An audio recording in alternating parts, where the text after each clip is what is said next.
ममता बनर्जी पर क्या जानलेवा हमला हो सकता है? आखिरकार क्यों ममता बनर्जी ने इतना बड़ा दावा कर दिया कि जैसे प्रधानमंत्री मोदी की रैली से पहले उनकी ही मंत्री डॉक्टर शशि पांजा के आवास पर हमला किया गया था, यह तस्वीरें याद होंगी।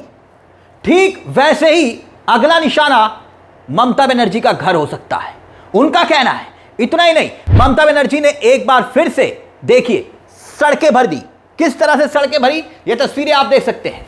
आह्वान किया तो सड़कें भर गई। दो बयान ममता बनर्जी के, ना सिर्फ उन्होंने आशंका जताई है खुद पर हमले की, पहला बयान, बल्कि चेतावनी दे रही हैं ललकारते हुए कि हमसे जो टकराएगा वो चूर चूर हो जाएगा। यानी इधर चुनाव की तारीखों का ऐलान हुआ और उधर ममता बनर्जी अगले ही दिन सड़क पर उतर आई।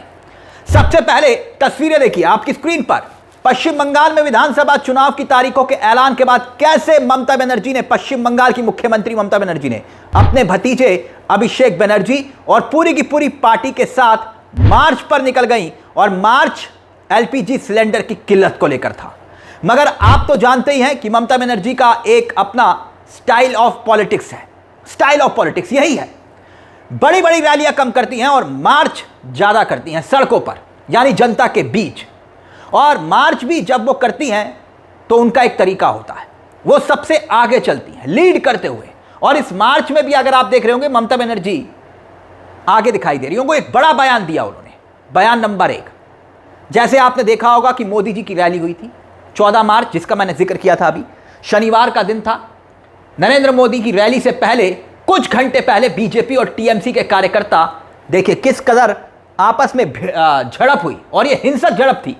और उस दौरान बंगाल की जो मंत्री हैं शशि पांजा, उनके आवास पर पत्थरबाजी की गई, जिसके बाद इलाके में बवाल मच गया, तमाम तरह के आरोप लगे।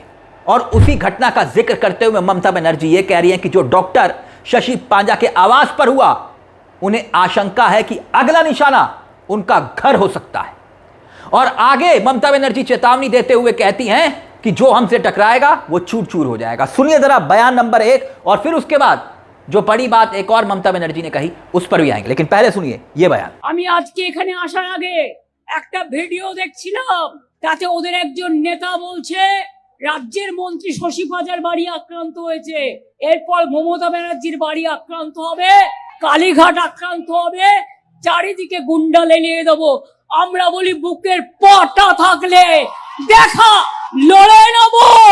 এদের মধ্যে কোনো শ্রদ্ধা নেই, সৌজন্য নেই, ভালোবাসা নেই, রাজনীতি নেই, মাথাগুলো হয়ে গেছে একেবারে শুষ্ক মরুভূমি।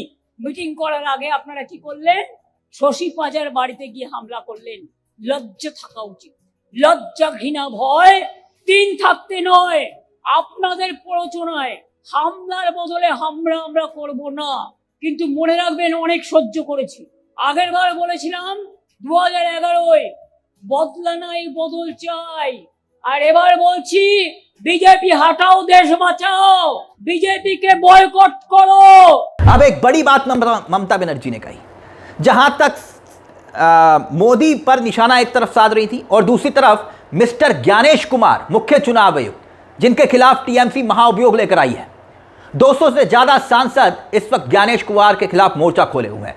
अब सवाल खड़े हुए, सवाल यह कि चुनाव की तारीखों का ऐलान हुआ और महज चंद घंटे में ही ज्ञानेश कुमार ने तमाम ममता बनर्जी के अधिकारियों को, चुनाव आयोग ने तमाम अधिकारियों के तबादले कर दिए, प्रशासनिक तबादले कर दिए। अब ममता बनर्जी कह रही हैं कि आधी रात को 1 बजे मुख्य सचिव और राज्य के अधिकारियों को हटाए जाने की जानकारी मुझे मिली। मुख्य सचिव एक बंगाली महिला है और केंद्र सरकार महिला विरोधी है। अब बड़ी बात यहां पर सीधे तौर पर ममता बनर्जी ने कही कि भाई ये जो गैर बंगाली अधिकारी भी हैं उनके खिलाफ भी कार्रवाई हो रही है, क्यों? और सीधे तौर पर बीजेपी को चेतावनी दे दी कि अगर कुछ गलत हुआ तो इसकी जिम्मेदार बीजेपी होगी, चुनाव आयोग को कहा। सुनिए जरा ममता बनर्जी का दूसरा बयान। মধ্যরাতে গুপ্ত তাণ্ডব করছে চিফ সেক্রেটারি বাঙালি মহিলা, ওরা অ্যান্টি উইমেন। আগে নিয়ম ছিল আমাদের স্টেট গভর্নমেন্টের কাছে লিস্ট চাইতেন, আমরা 3টে করে নাম পাঠাতাম, তার থেকে ওনারা সিলেক্ট করতেন। এ সুমোটো যেন মগের মুলুক, যেন দিল্লি কা লাড্ডু, যেন জমিদারি। নন্দিনী চক্রবর্তী সিএস ছিল একজন বাঙালি মহিলা। আপনারা অ্যান্টি বেঙ্গলি শুধু নয়, অ্যান্টি হিন্দুও, অ্যান্টি হিন্দিও, আমি প্রমাণ করে দিচ্ছি। আপনারা নন্দিনী চক্রবর্তীকে রাত্রি 12:30টার পরে তাণ্ডব করে তাকে ঘাড় ধাক্কা দিয়ে বের করে দিলেন। একবার রাজ্যকে জিজ্ঞেস করার প্রয়োজন মনে করলেন না বিজেপি দালালি করতে গিয়ে। ঠিক আপনাদের, লজ্জা আপনাদের। 2, হোম সেক্রেটারিও বাদ, তিনি তো নন বেঙ্গলি। কেন বাদ হলো? ডিজি কে ছিলেন? পীযূষ পান্ডে। এক কথায় বাদ, তিনি তো নন বেঙ্গলি ছিলেন। সুপ্রতিম কে ছিল কলকাতা পুলিশ কমিশনের? বাঙালি ছিল। বিনীত গোয়েল কে ছিল? নন বেঙ্গলি ছিল। তার মানে আপনারা শুধু বাংলা নয়, নন বেঙ্গলি এফিসিয়েন্ট অফিসারদেরও বাদ দিয়েছেন। আপনারা দেখেছেন বিজেপির কথায় কারা কাজ করবে, তাদের দেখে দেখে চয়েস করছেন। কিন্তু জেনে রাখুন, বিনাশ কালে বুদ্ধি নাশ। যে অফিসারকে পাঠান তারা সবাই আমাদের হয়ে কাজ করবে, মানুষের হয়ে কাজ করবে, বাংলার হয়ে কাজ করবে। বিজেপির কথায় ডিএম চেঞ্জ করবেন, এসপি চেঞ্জ করবেন, আইসি চেঞ্জ করবেন 1.5 মাসের জন্য। তারপর মনুষ্যত্ব কিন্তু চেঞ্জ করতে পারবেন না, মানুষকে চেঞ্জ করতে পারবেন না। अब ममता बनर्जी आगे आगे चल रही हैं, लगातार उनके पीछे हुजूम दिखाई दे रहा होगा आपको, इर्द गिर्द लोग दिखाई दे रहे होंगे। और अब ममता बनर्जी का यह शक्ति प्रदर्शन आप इसे कह सकते हैं। अगर इस मार्च की तस्वीरें आप गौर से देखेंगे तो अलग अलग तस्वीरें हैं, और खास तौर पर अगर आप देखेंगे तो अभिषेक बनर्जी की तस्वीरें भी आपको रोड पर दिखाई दे रही होंगी। लेकिन दिलचस्प बात यह है कि ममता बनर्जी वकील की ड्रेस में भी पोस्टर्स में दिखाई दे रही हैं।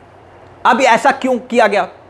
सुप्रीम कोर्ट में एक सिटिंग सीएम के तौर पर ममता बनर्जी एसआईआर के मुद्दे पर खुद पेश हुई। उन्होंने राज्य की समस्याओं को लेकर एक सिटिंग सीएम के तौर पर खुद दलीलें पेश की, क्योंकि वो एलएलबी उनके पास है।